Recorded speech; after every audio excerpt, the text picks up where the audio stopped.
Ketika Rasulullah wafat, itu separuh sahabat hampir mayoritas, ya Rasulullah kita semua ingin kita dulu yang meninggal karena engkau begitu penting.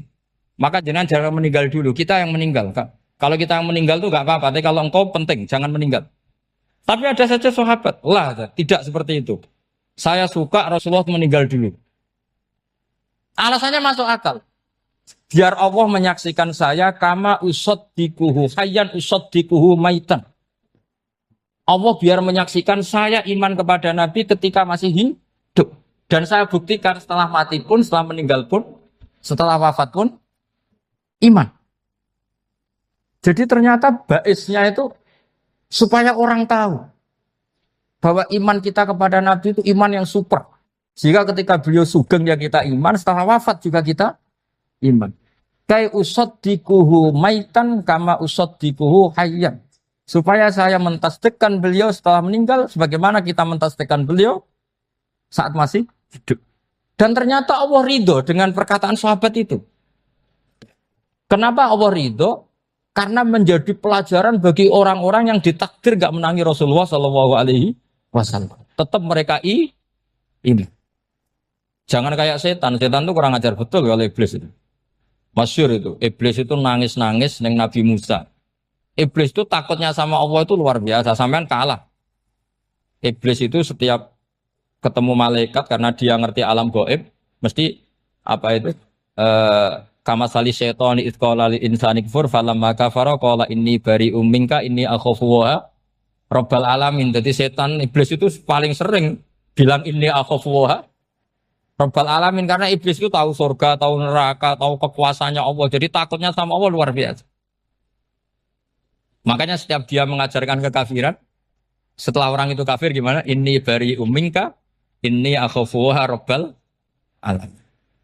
Saking takutnya sama Allah, suatu saat iblis ini datangi Nabi Musa. Karena tahu Nabi Musa itu kalimullah. Orang yang bisa komunikasi langsung dengan Allah. Ya Musa ya kalim Allah, saya ini makhluk. Saya takutnya sama Allah luar biasa. Tolong rayukan Allah supaya nerima tobat saya. Karena dirayu terus lama-lama Nabi Musa bilang, oke, tak rayukan Allah. Sama Allah. Karena Musa kekasihnya, ya Allah iblis ini ingin tobat. Tolong dikasih hak tobat. Kata Allah, oke. Dia bisa tobat. Asal mau sujud di makamnya Nabi Adam. Karena kesalahannya dia gak mau sujud sama Nabi.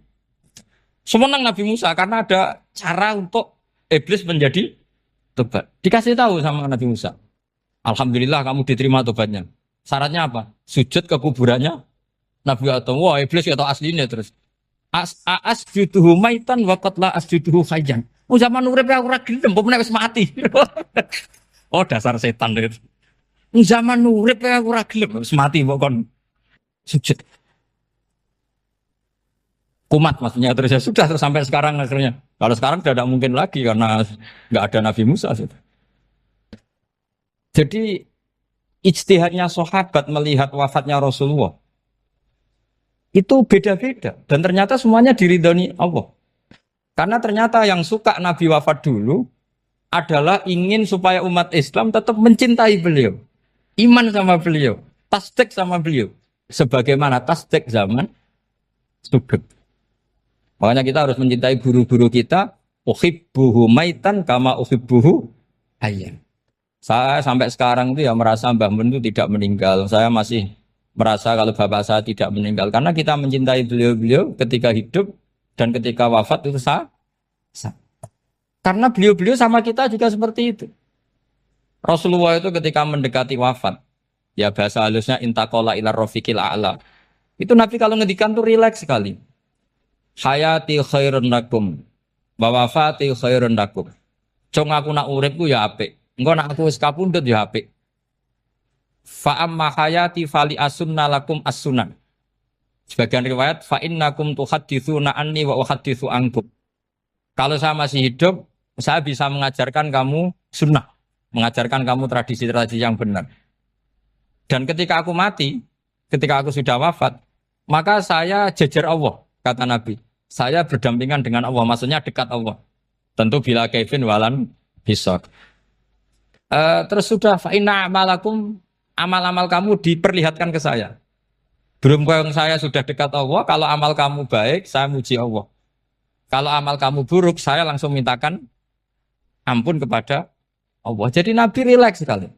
Artinya saya hidup bagus karena bisa ngajarkan kamu as-sunan wa syara'i'. Kalau saya wafat karena saya dekat Allah. Kalau kamu baik, saya muji Allah. Kalau kamu buruk, saya mintakan ampun kepada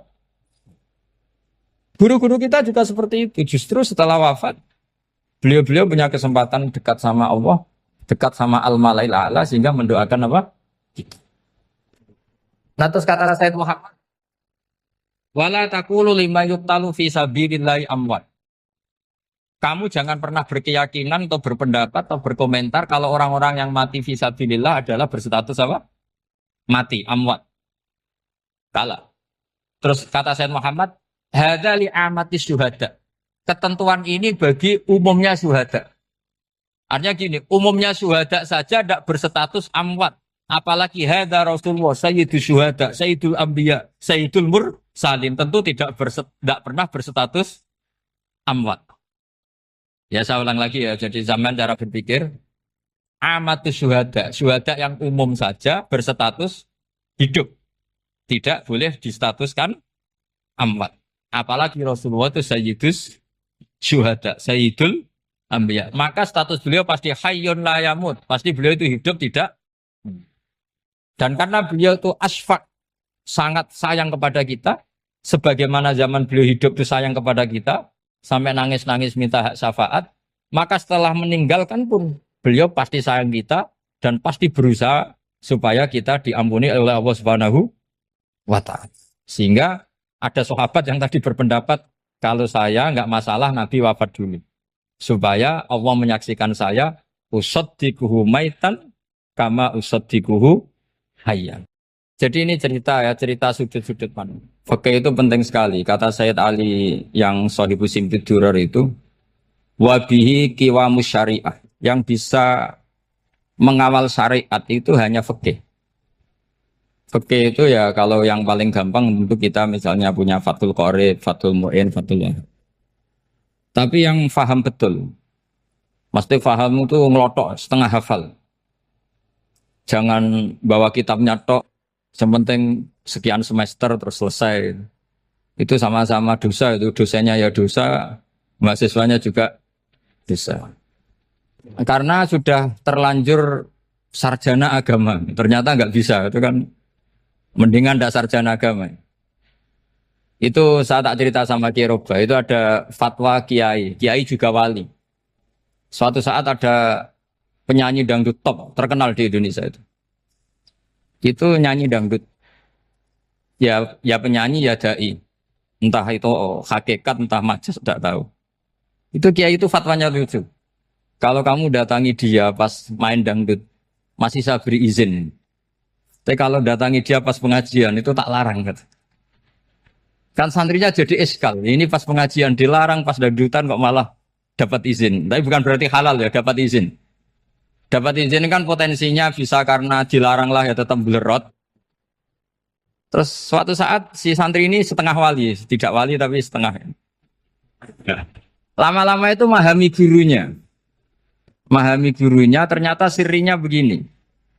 Kalau seorang penyanyi yang tidak pernah ngaji, kemudian ngomong agama, itu potensinya itu fadallu wa adallu, sesat dan menyesatkan. Tapi kalau dia sedang nyanyi dangdut, penyanyinya cowok, sama jangan bayangkan dangdut putri, enggak, itu cowok sudah tua lagi. Jadi potensi halalnya ada lah maksudnya untuk, tapi tidak alat musiknya, orangnya. Tapi kalau dia nyanyi, itu paling dosanya hanya nyanyi. Saya ulang lagi, murid tadi akhirnya paham kalau datangi pengajian itu artinya ikrar kalau dia seorang dai atau seorang yang layak ngomong apa? Agama. Itu lebih bahaya karena kita santri, apalagi kita doktor atau MM terus ngekrori orang yang nggak jelas asal usulnya. Tapi kalau nyanyi kan nyanyi saja. Sehingga itu menjadi fikih. Bahaya terbesar dalam fikih adalah apa? Mengkaji fikih tidak dari ahlinya. Ya saya ulang lagi ya, mengkaji fikih tidak dari apa? Ahli. Nah kenapa demikian? Begini, saya beri contoh. Ilmu fikih itu tentu pertama dari Rasulullah Shallallahu Alaihi Wasallam. Kemudian bersanad sampai kita atau kita sampai Rasulullah. Itu ngalami sekian ijtihad yang tidak mudah. Saya beri sekian contoh. Dulu Imam Syafi'i itu sukanya sama guru yang miskin, ya karena rata-rata santri juga miskin. Jadi mesti ngidolakan guru yang miskin, karena sesama miskinnya harus berkoalisi. Tapi akhirnya gurunya Imam Syafi'i itu miskin sekali. Namanya Muslim bin Khalid Az-Zanji itu miskin, Sufyan As-Tsauri miskin, Sufyan bin Uyainah miskin. Setelah ngaji di Medina itu Imam Malik itu kaya. Pas itu Imam Malik sudah kaya. Setiap ketemu Imam Syafi'i dikasih uang. Sampai ketika Imam Malik itu bilang, kamu sudah alim, ilmu saya sudah habis, kamu ngaji sama yang lain. Sama siapa? Kata Imam Malik, orang yang sealim saya sudah meninggal, namanya Abu Hanifah. Tapi dia punya murid, namanya Muhammad bin Hasan Asy-Syaibani, kamu ke sana. Terus Imam Malik datang ke Baki. Dulu Baki itu pasar rental, ya Grab lah kira-kira sekarang. Itu mengumumkan, siapa kafilah yang mau ke Irak? Kita ya Imam Malik, dibayari sama Imam Malik. Ini yang antar ke Irak, ke Muhammad bin Hasan Asy-Syaibani. Imam Malik mulai ngeper. Guru saya yang miskin tidak pernah nyangoni, guru-guru saya yang kaya sering nyangoni. Mulai memasalahkan kiai miskin, gitu. Kira-kira seperti itu mulai masalah. Setelah datang ke Irak, di Muhammad bin Hasan Asy-Syaibani itu si Muhammad bin Hasan Asy-Syaibani itu kalau ngitung uang itu di meja tamu. Jadi punya emas lantaan, punya uang. Kira-kira kalau Indonesia punya rupiah, punya dolar, dihitung itu di ruang tamu. Kata Imam Syafi'i, saya dengan Imam Malik saja nggak seret, ini lebih kedonyan lagi kiai. Ngitung uang itu di ruang tamu. Terus akhirnya si Muhammad bin Hasan Asy-Syaibani ini ahlul usul, dia pakar usul. Kamu heran sama saya?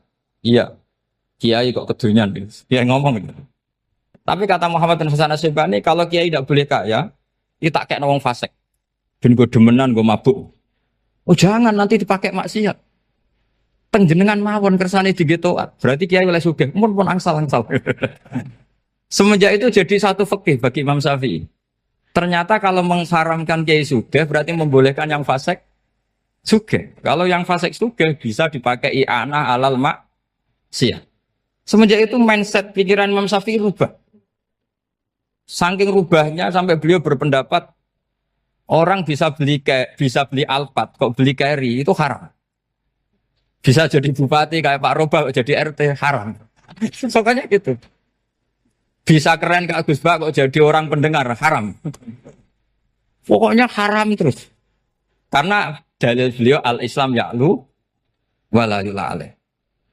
Coba sampean ridho misalnya jadi orang Gresik dipimpin orang yang enggak sholat, ridho ndak? Ndak. Atau sholat tapi nggak bisa ngaji, ridho ndak? Ketika yang bisa ngaji berpotensi jadi buba, terus keterusan. Karena Imam Syafi'i keterusan, ya umatnya keterusan. Akhirnya orang-orang Syafi'i itu politikus rata-rata. Ya, makanya sama jangan kaget sama Baruba. Kakak saya wakil bupati ini. Putranya Mbah Mun ada yang wakil apa? Gubernur. Dulu Gus Wahid ya menteri agama. Itu asal usul dari perubahan fikih, mindset, cara berpikir Imam Syafi'i. Jadi dulu itu fikih ditemukan itu jelimet, ada perdebatan. Itu tidak hanya pada level ulama, pada level Nabi pun ada perdebatan. Jadi jangan kira Nabi itu tidak debat, ya debat. Nabi itu asal seangkatan itu mesti debat, termasuk debat dengan malaikat. Jadi kalau perlu ya debat sama apa? Karena malaikat itu kan lugu itu gak iso mikir. Karena kalau malaikat iso mikir bisa jadi rektor. Nanti kasihan Pak Salam gitu. Malaikat nggak boleh jadi rektor. Malaikat Israel itu nggak tahu etika. Jadi beliau ketika mau membunuh, mencabut nyawanya Ibrahim datang, ya Ibrahim saya ini disuruh nyabut nyawa kamu. Kata Ibrahim, wah kamu itu pasti salah. Kamu tahu saya siapa? Saya ini Khalilur Rahman, kekasih Allah. Masa kekasih membunuh yang dikasih? Ini enggak benar, logika itu enggak benar. Pasti kamu salah. Karena Israel itu tidak bisa debat. Ketika ditanya, hal ra'aita khalilan yumitu khalilah. Masa kekasih membunuh yang dikasih? Saya ini Khalilur Rahman. Masa Allah mencintai saya kemudian membunuh saya itu logika agak bener. Tidak keliru kamu itu keliru. Israel akhirnya terbang lagi. Ya Allah katanya logika saya ini salah. Karena masa kekasih membunuh yang dikasih. Karena Israel nggak pernah sekolah, nggak pernah sekolah. Nggak bisa dia jawab. Akhirnya diajarin Allah.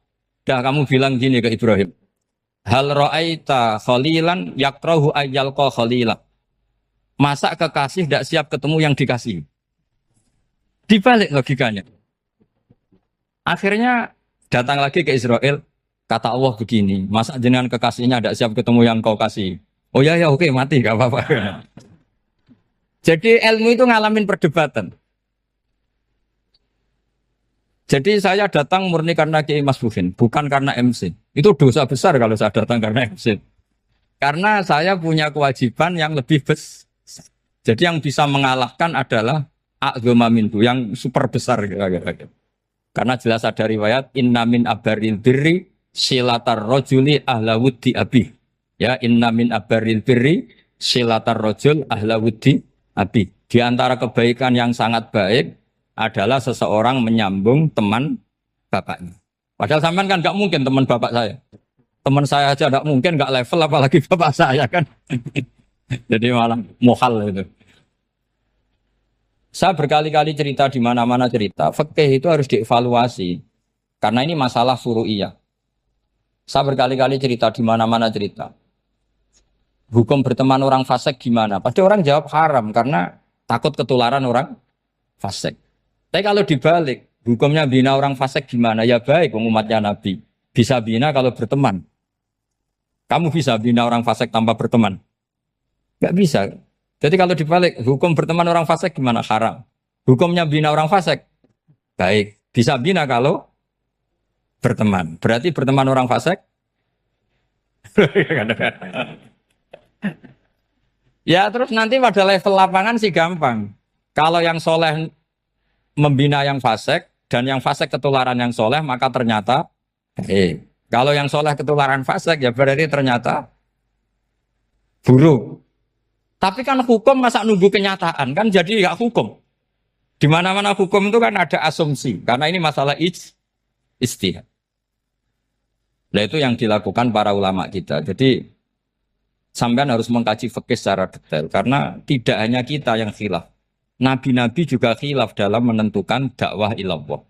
Wali-wali kita kayak Abdul Hasan Asyadili sama Sayyid Abdul Al-Haddad itu juga. Imam Ghazali ya khilaf. Imam Suyuti itu kalau ketemu Al-Qastolani itu saling tidak nanya, saking nggak cocoknya. Masyhur itu. Jadi ulama ora cocok. Bedanya nak saiki perkara partai. Kalau orang dulu enggak. Karena pakai asumsi. Pakai asumsi karena memang susah. Ndak misalnya memang tak bedai, tak beri yang di ndak misalnya ada orang rukuk kemudian kentut. Itu sholatnya batal apa enggak? Enggak, jawab saja. Enggak, orang sholat kemudian pas rukuk kentut atau kelihatan auratnya, sholatnya batal apa enggak? Batal. Itu keliru nih sampean, itu salah dosennya mesti itu. Pertanyaannya gini, yang dikatakan sholat itu kan aqwalun wa af'alun muftatahatun bitakbir muftatamatun bitaslim. Lalu ketika sampai rukuk apa sudah namanya sholat? Jika kamu katakan batal, namanya sholat aja belum kok sudah kamu katakan batal gitu.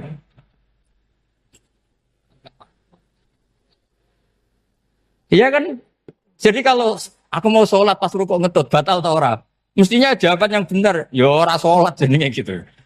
Karena kalau dikatakan sholat, definisinya harus sampai salah. Tapi kan kita nggak mungkin ngomong seperti itu kan dianggap majnun. Padahal itu yang benar, yang punya kecerdasan. Nah makanya pertanyaannya, fikih itu ngikuti bahasa awam apa bahasa istilah? Kalau ngikuti bahasa awam ya kayak tadi, sholat kok pas rukuk kentut maka batal. Sebenarnya yang batal itu sholatnya apa rukuknya? Nah makanya terjadi perdebatan. Kalau yang pakar-pakar usuli itu salah istilah itu nggak mau.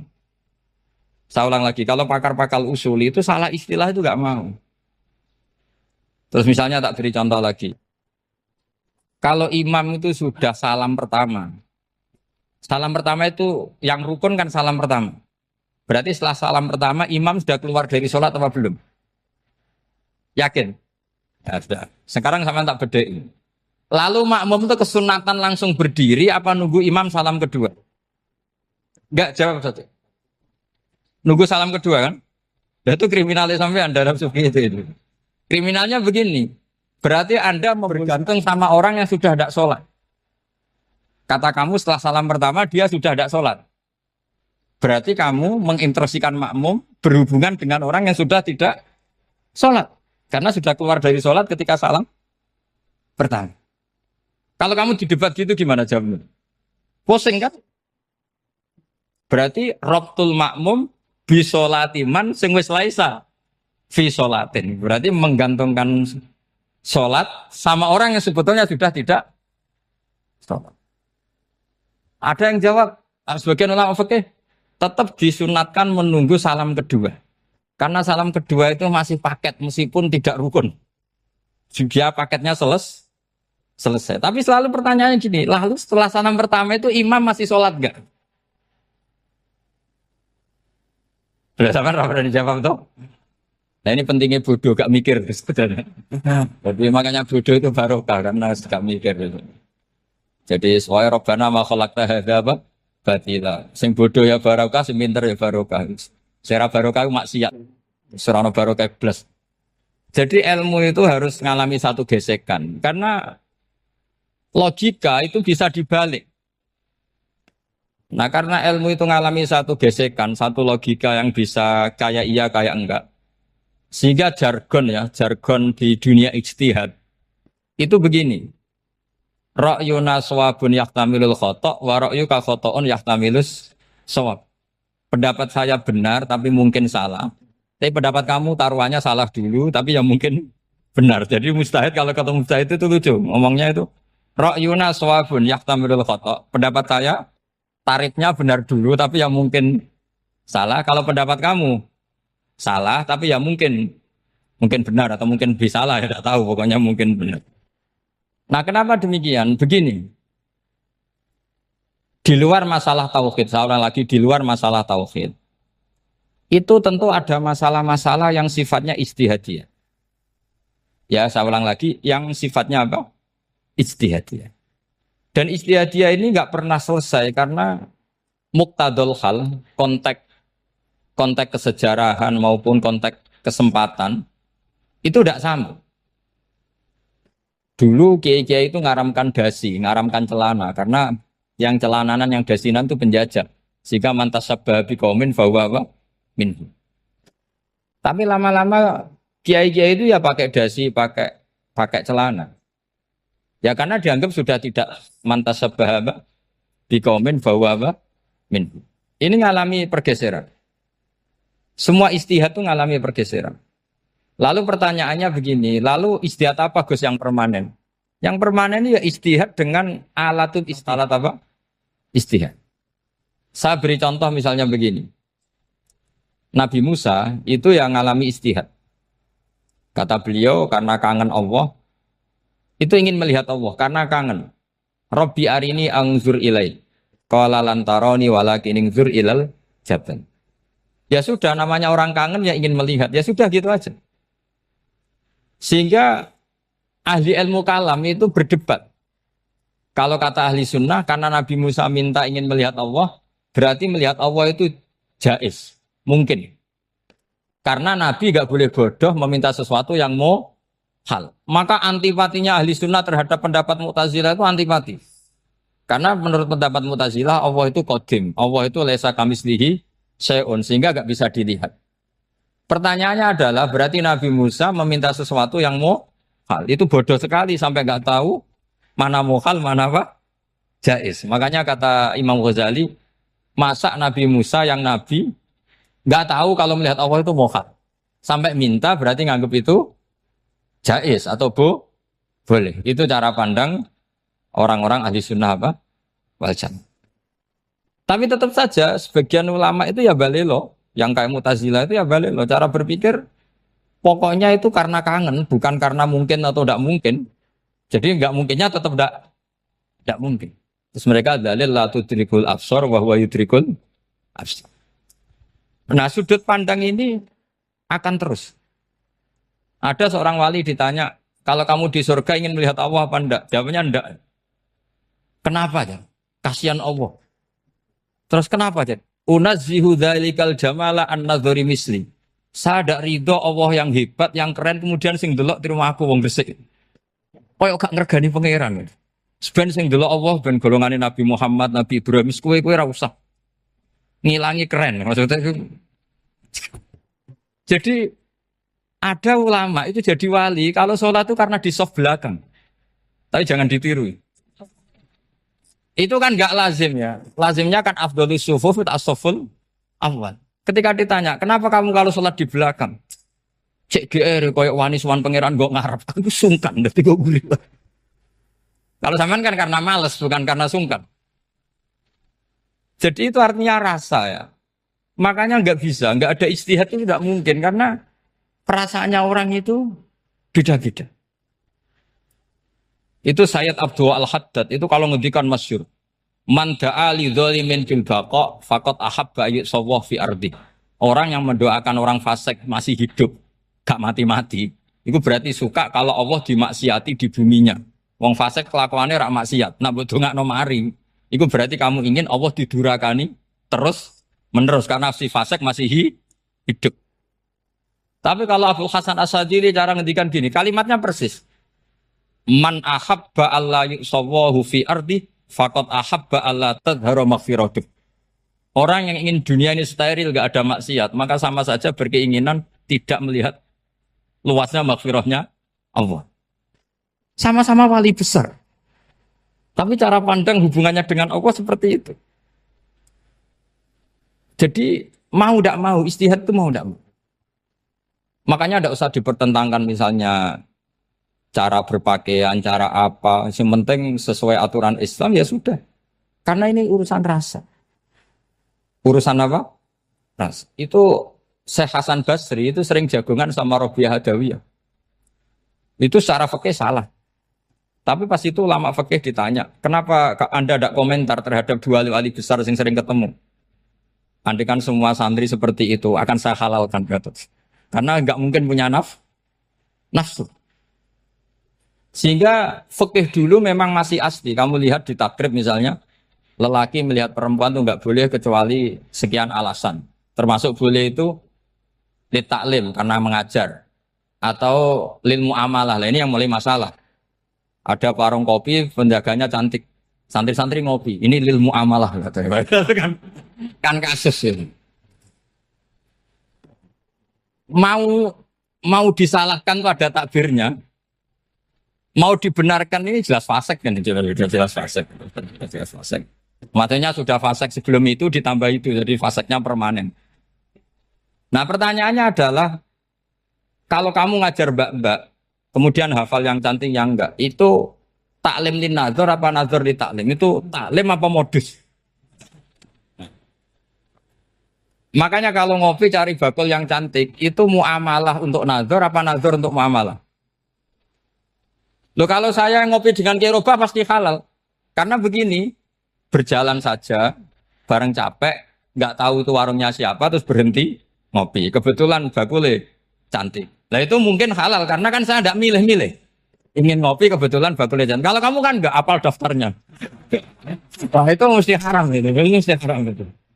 Karena berarti kan kamu menjadikan ngopi ini modus.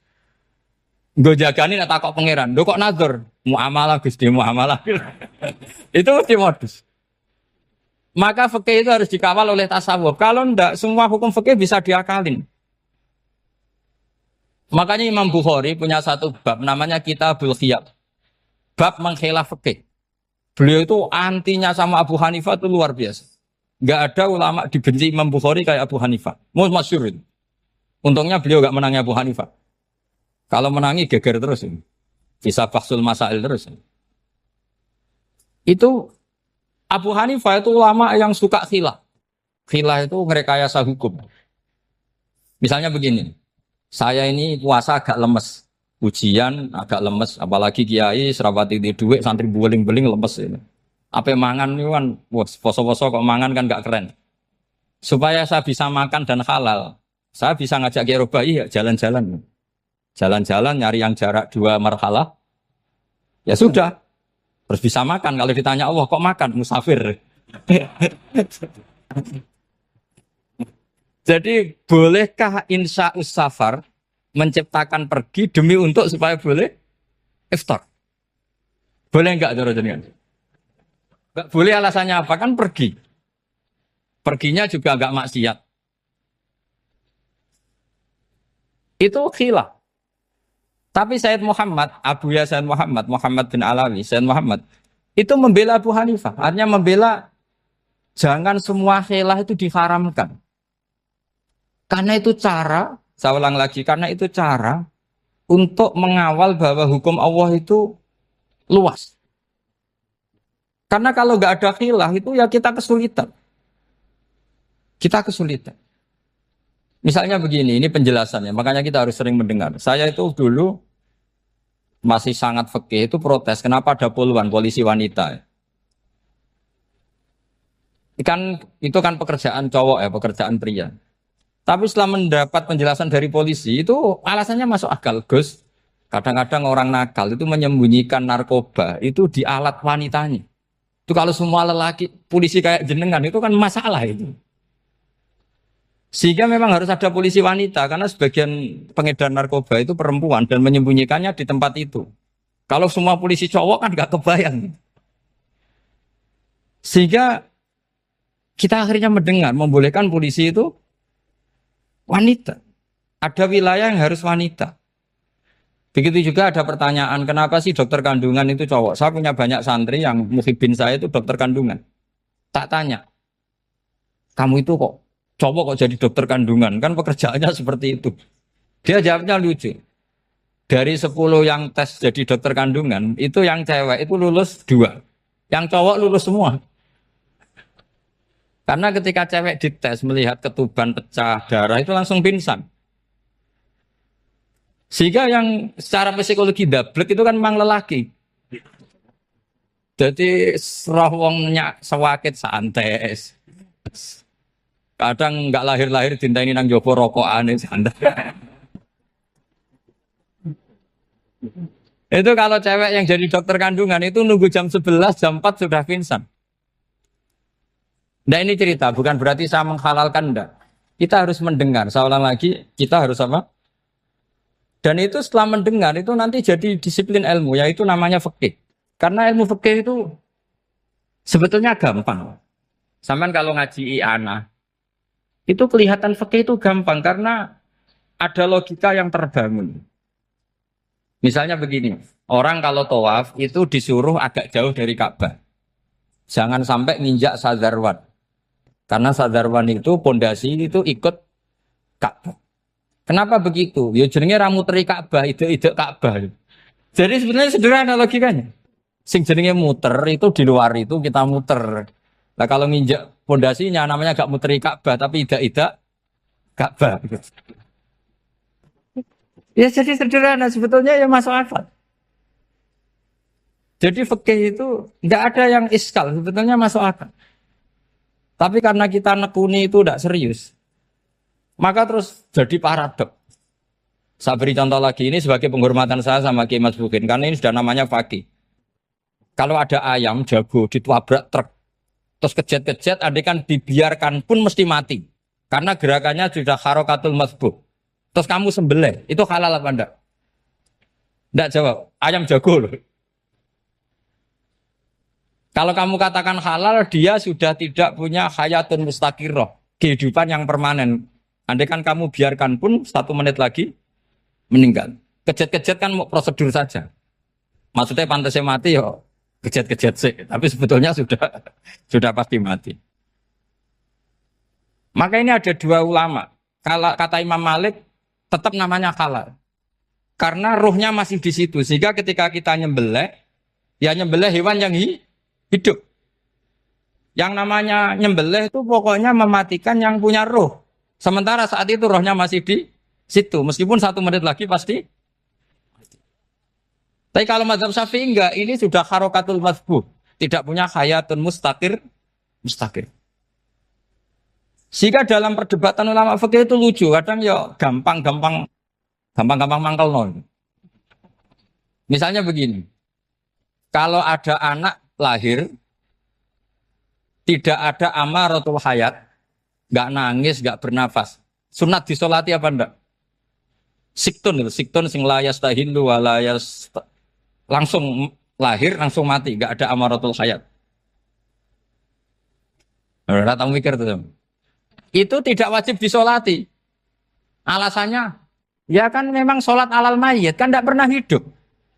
Di mana-mana mayit itu setelah hidup mati. Ini kan tidak pernah hidup. Namanya ya atau lahmin, ya potongan daging itu aja. Enggak. Jadi kadang fikih diwaca tenan jebule mangkel no. Terus ketika di kitab Minhajul Thalibin itu, kalau kamu keluar mani itu wajib mandi enggak? Wajib kan? Kalau keluar mani inzal itu kan wajib mandi. Nah kenapa nifas atau wiladah keluar bayi? Kenapa ibu-ibu kalau keluar bayi wajib mandi? Alasannya lucu. Li'annal walad maniyun pun akidun. Ini kan wis mani cuma mengkristal. Jadi kadang fikih mangkel. Apa ya? Sembrono gitu. Masuk wajib mandi wiladah itu karena apa? Li'annal walad maniyun mun akidun. Niku mani sing wis mengkristal. Mani sing wis jelalatan lah lahir nangis macam-macam. Jadi ternyata karena kenapa fikih butuh alasan nyari hadis tentang keluar anak mandi itu enggak ada yang sorry. Yang ada adalah tentang inzal. Innamal ma' minal. Akhirnya dicari-cari ternyata walad itu maniyun mun akidun. Lah ini problem fikih. Sampean harus siap dengan pelajaran seperti ini. Meskipun sampean mungkin wong priayi, tapi ini ilmu. Ya, saya ulang lagi, ini ilmu. Sehingga ulama itu mau tidak mau harus mau mendengar. Karena logika yang terbangun itu nunggu kalau mendengar kayak tadi. Nabi malaikat Israel baru sadar, masa kekasih bunuh yang dikasih. Masuk akal juga Israel. Kalau sama sampean sih nggak nerima tetap selonang-selonang ini masalah Ibrahim Khalilur Rahman. Sehingga kita di alasan fikih itu harus kita dengar. Saya dulu itu saya sampai sekarang itu sama kalau bayi lahir masih sudah berbentuk bayi, saya sendiri berpendapat sebaiknya disolatin. Kalau sudah berbentuk bayi, meskipun tidak nangis, tidak ada amaratul hayat. Kan yang digugurkan itu wajibnya, bukan masalah boleh dan tidak. Itu banyaklah perdebatan ulama di bab itu. Saya beri contoh lagi perdebatan ulama. Ini contoh-contoh fikih karena ini khusus penghormatan status fakih tadi. Itu kalau ada orang mati jenazah itu. Jenazah itu kalau sholat, itu kan umumnya jenazah di depan, kita nyolati di belakang. Itu yang mengatakan begitu ya tidak punya alasan, ya taunya mulai dulu begitu, di mana-mana nyolati jenazah, jenazahnya di depan. Tapi di kitab Mahali jelas diterangkan, kata kaul sani tidak wajib. Alasannya ya lucu, fa innal janazah laisat bi imamin. Jenazah itu tidak imam, kenapa harus di depan? Kan kacau kan? Lu coba alasannya di depan apa? Dia ada imam kok. Nah barokahnya fikih itu, sehingga kita melihat di Arab Saudi sekarang, itu jenazah kan di belakang. Tapi kita tetap nyolati apa? Mayit. Kalau di Arab Saudi musim haji, itu jenazahnya di kamar mayit, tapi kita nyolati. Itu satu-satunya takbir ya tadi, fa innal janazah laisat bimanzilatil imam. Tapi jangan praktekkan, nanti ada kepaliran sesat. Saya hanya cerita ilmu, jangan praktekkan. Kalau dipraktekkan masih jadi aliran sesat. Mono jenazah ning mburi imame kok ngarep aliran sesat. Sebetulnya bukan sesat tuh. Uji coba fikih. Ya karena tadi fa innal janazah laisat bimanzilatil. Bukti lagi kalau sampean sholat ghaib. Sholat ghaib ini misalnya mayitnya di Surabaya, boleh enggak sholat ghaib di sini? Terus jenazahnya di belakang kamu apa depan kamu? Nah ini kan fikih itu pokoknya gitu. Makanya standar furu'iyah itu susah. Karena perdebatannya itu mirip-mirip. Kayak iya, kayak tidak, kayak. Makanya dulu zaman sahabat, Ada sahabat itu mencintai Rasulullah. Senengannya sowan. Bukti cinta sowan. Banyak juga yang sahabat bukti cinta Nabi itu tidak pernah sowan. Alasannya ganggu. Kenapa kamu jarang sowan Nabi? Saya sering jamaah sama Nabi, saya tidak pernah sowan. Kenapa? Ganggu. Biar Nabi kalau di rumah sama anak istrinya, saya tidak mau ganggu. Makanya saya termasuk kiai yang gak pati seneng disowani. Karena ya itu tadi. Kalau ngulang seneng saya, kalau disowani biasa saya. Kalau kiai roba itu nilai, nak pernah sepuh jadi rasuan nilai. Jadi beda, saya sering ditilii kiai-kiai sepuh. Tapi bahasanya tentu tidak sowan, tapi nopo nilai. Kalau sowan itu maka kan nafkah itu seperti itu. Jadi ada disiplin, di situ ada disiplin ilmu. Yang kadang kita tidak cocok. Makanya Imam Syafi'i sendiri ngendikan kadang beliau dengan gurunya, dengan Imam Malik sampai ngarang ikhtilafu Malik. Beliau punya data yang beliau itu sedang nggak sama dengan gurunya, yaitu Imam siapa? Malik. Karena mindsetnya itu beda. Tidak sampai misalnya saya tanya, sholat itu harus menghadap kemana? Tidak, jawab saja. Kiblat kan. Ukurannya apa coba? Namanya madhep. Wajah apa dada? Imam Syafi'i milihnya dada. Sekarang praktekkan dalam dialog keseharian. Saya jagungan sama Kiai Roba seperti ini, terus wajah saya begini, madhep enggak? Nah itu masalah. Terus pertanyaannya, madhep dengan dada itu fis sholat apa fil qiyam?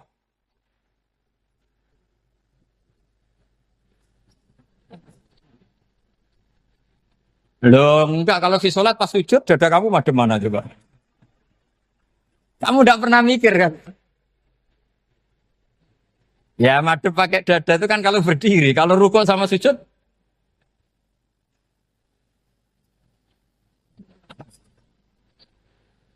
Loh itu ulama itu jelimet gitu. Makanya jarang yang menekuni profesi ulama itu. Karena menekuni proposal banyak, karena memang susah. Jadi ulama itu orang yang cara berpikir sudah aneh. Sehingga mereka detail. Maksudnya menghadap itu apa? Ukurannya kalau berdiri ya dada. Tapi nggak bisa kamu katakan atawajjuh bisodri aturan dalam sholat. Fikuli sholat. Pertanyaannya lah kalau rukuk sama sujud. Dadanya menghadap kemana coba? Maka itu ilmu yang sudah jelimet. Nah ulama usul fikih, ulama yang nggak mau salah per detail hukum. Sehingga menurut Imam Rafi'i, misalnya kalau beliau ditanya, sujud itu gimana ya, asal wat ujabha, ya sujud. Tapi kalau menurut Imam Nawawi harus melibatkan 7 apa? Anggota, yaitu al-jabha, wal yaden, warubaten, wal kodame. Oke, Imam Nawawi kita ikuti. Tentu keseharian kita pakai Imam Nawawi. Yaitu berdasar hadis umirtu an asjuda ala sab'ati yumin al-jabha, wal yaden, warubaten, wal kodamen. Berarti berapa? 7. Tapi pernah saya cek di kitab karangannya Imam Syafi'i ketika beliau ngendikan saya suka kalau orang sujud itu melibatkan 7 anggota berdasar hadis ini. Tapi kata beliau wayah tami itu dan bisa saja sujud yang watul jabhah itu sudah cukup. Terus kata Imam Syafi'i, limada karena Nabi ketika sujud itu hanya ngendikan begini, sajadalah kawajhi wasam'i wabasori. Gak ada di hadis wayadi warubati wakodami. Ya sudah akhirnya, nah itu sudut pandang. Terus gugatan kedua begini, ada orang Muslim yang sujud sama berhala. Untuk menjadi murtad itu harus 7 anggota apa cukup atul jabah halal ardi? Untuk sah menjadi murtad itu. Untuk sah menjadi murtad cukup atul jabah halal ardi harus 7 anggota. Untuk keabsahan murtadnya itu. Tidak jawab. Makanya ini tugas dosen-dosen ini meminterkan ini. Karena namanya sudah faqih. Faqih itu ahli faqih yang detail namanya faqih. Kalau ini mutafaqih. Jadi bukan tafakuha tapi tafakuha, kayak tamarodon. Gitu. Jadi wazannya nanti itu wal idhari ma laysa fil waqi'. Jadi ini bukan gojlok, ini memang marah saya ini. Jadi kalau sudah pakai gelar fakih harus fakih betul. Nah, mohon kalau mengkaji fikih itu harus detail. Minimal takrib itu setengah hafal. supaya konstruksi ilmu itu utuh. Saya sama lagi konstruksi ilmu itu, karena ilmu itu mesti ada yang apa ya? Ya rodok setengah salah itu, tapi disalahno ora kena. Ndak sampean tak bedheki, nak pancen bener langsung tak angkat jadi rektor. Nak bener tuh. Coba rukun sholat pertama itu apa coba? Rukun sholat pertama. Niat. Niat sama berdiri dulu mana? Ayo niat dulu baru berdiri, apa berdiri dulu baru niat? Berarti niat sama berdiri dulu mana? Rubah kan? Artinya kita mau bilang tartib, urutannya niat, berdiri, takbir, gak bisa. Yang dikatakan niat itu apa?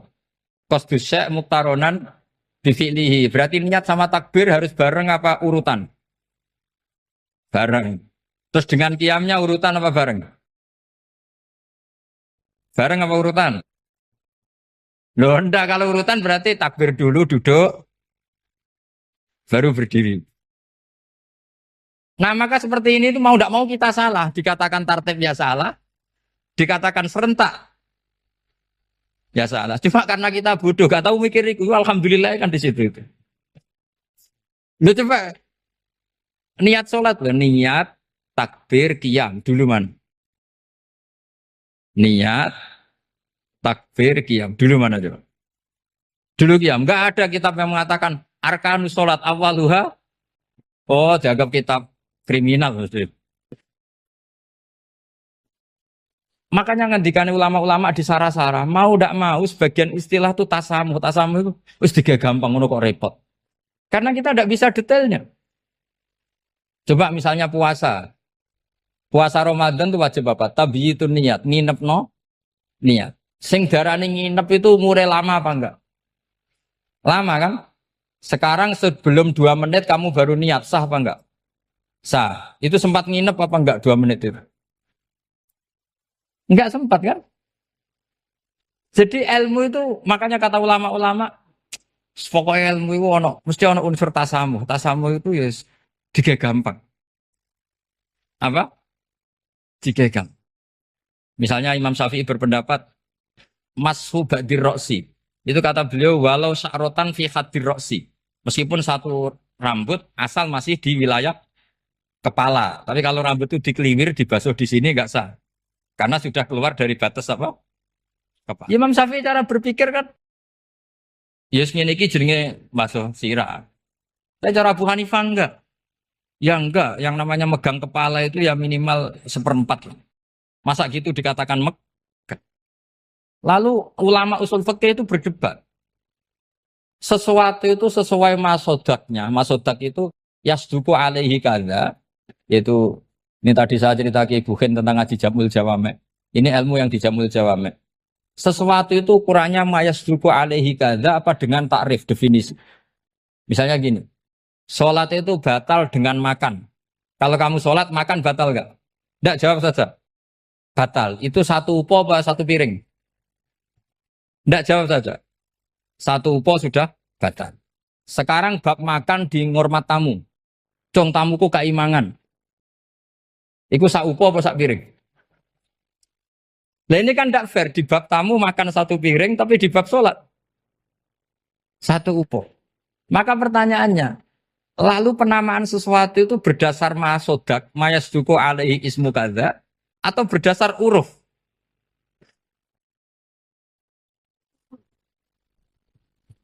Ukurannya apa coba? Maka terus jadi perdebatan.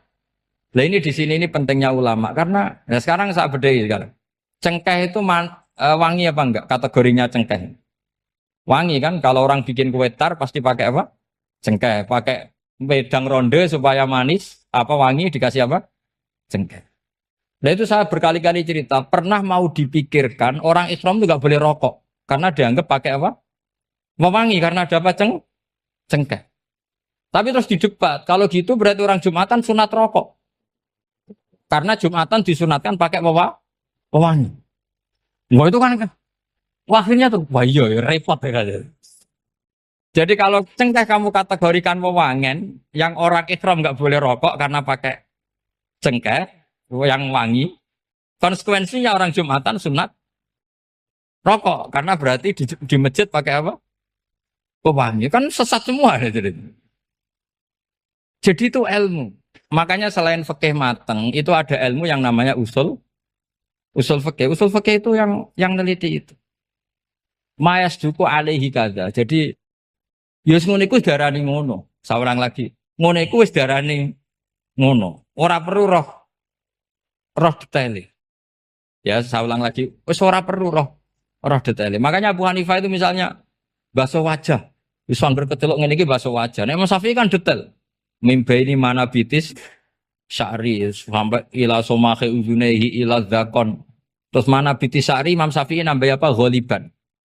Kenapa ditambah ghaliban? Karena kalau orang budak mana bitis syarinya di sini. Jadi itu fikih. Jadi fikih itu jelimet. Padahal kita ini nggak pernah berpikir secerdas Imam Syafi'i, tapi akhirnya ya mikir juga.